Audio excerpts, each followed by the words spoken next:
On Wednesday, U.S. President Joe Biden heads to Brussels and Warsaw to coordinate with Western allies on the next phase of military, economic, and humanitarian assistance to Ukraine. White House Bureau Chief Patsy Widakuswara files this report, narrated by VOA correspondent Anita Powell from Brussels. Russian shelling destroyed civilian buildings, including a shopping mall in Kyiv, as Russian President Vladimir Putin's invasion of Ukraine approaches the one-month mark. This week, Western allies will coordinate the next phase of assistance to the country, with U.S. President Joe Biden heading to Europe to attend an emergency NATO summit and to meet with leaders of the G7 and the European Union, said National Security Advisor Jake Sullivan. He will join our partners in imposing further sanctions on Russia and tightening the existing sanctions to crack down on evasion and to ensure robust enforcement. He will work with allies on longer-term adjustments to NATO force posture on the eastern flank. He will announce joint action on enhancing European energy security and reducing Europe's dependence on Russian gas at long last. You will hear the sound with which we are living already for 25 days. The goal is to strengthen Volodymyr Zelensky's hand as he negotiates with Moscow. The Ukrainian president has signaled that after a ceasefire agreement is achieved, he is open to discussing the status of the eastern Donbas region, held by Russian-backed separatists, and Crimea, annexed by Moscow in 2014. Kyiv is also willing to consider dropping demands for full NATO membership in exchange for security guarantees. What that looks like, what allies and partners are looking at, what they're willing to do is going to be incredibly important. And it's not going to be just enough for Russia to remove its troops.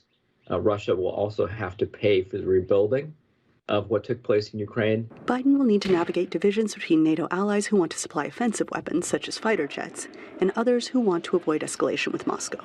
While a war in Ukraine is clearly awful, a wider war in Europe would be fundamentally catastrophic. And NATO's core role here is essentially to prevent World War III. So NATO has a real job to do to deter, to reinforce and go back to basics to deter Russia from any wider aggression against European nations. Biden will also announce additional aid to respond to the growing flow of refugees, including the millions pouring into neighboring Poland, where he will meet with President Andrzej Duda. Poland is where the United States has surged a significant number of forces to be able to help defend and shore up the eastern flank. Poland has to contend not just with the war in Ukraine, but with Russia's military deployments to Belarus, which have fundamentally changed the security equation there. The White House has not confirmed speculation that Biden will visit refugees while he is in Poland. It said he will not visit Ukraine, given the dangers of a president entering a war zone.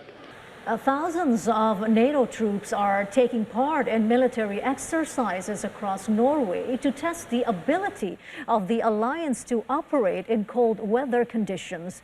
The exercise, named as the Cold Response 22 drill, seeks to enhance Norway's defensive capabilities against external threats. It involves 27 nations coming from NATO allies and partners, with some 30,000 troops, 50 warships, and more than 200 planes taking part. The drill was actually planned long before Russia's invasion of Ukraine, but has taken on added significance as a result of the offensive.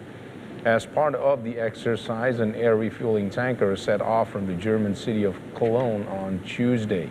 Flying over Norway, crew members aboard the Airbus A330 delivered fuel to Norwegian F-35 fighter jets and Swedish Gripen planes in an air-to-air refueling drill.